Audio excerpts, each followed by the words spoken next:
Welcome to Integrazo. In this video, I'll show you how to connect this plugin with your product.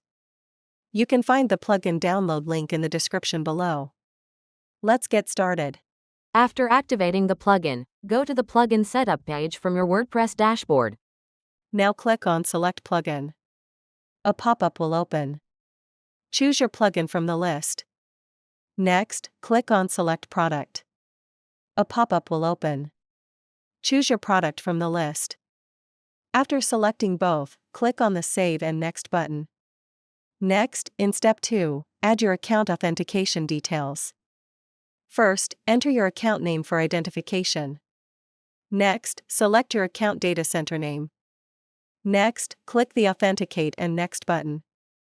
Now it will redirect you to your Zoho account. Here, review the permissions and click Accept. After that, it will redirect you back to the WordPress plugin page. Now we're in the Map Field section. Under Select Event, choose Product Created. This means the automation will trigger whenever a new product is created.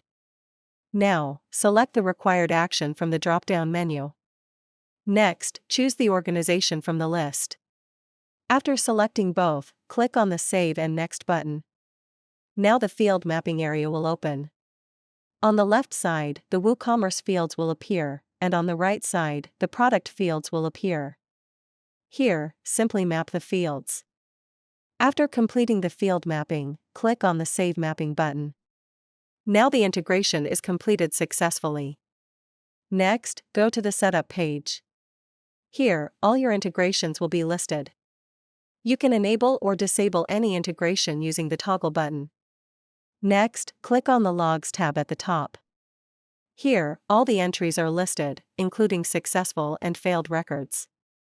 If needed, you can also resync the entries from here. That's all for now. Thank you for watching. If you have any questions, feel free to comment below. Don't forget to check the plugin link in the description.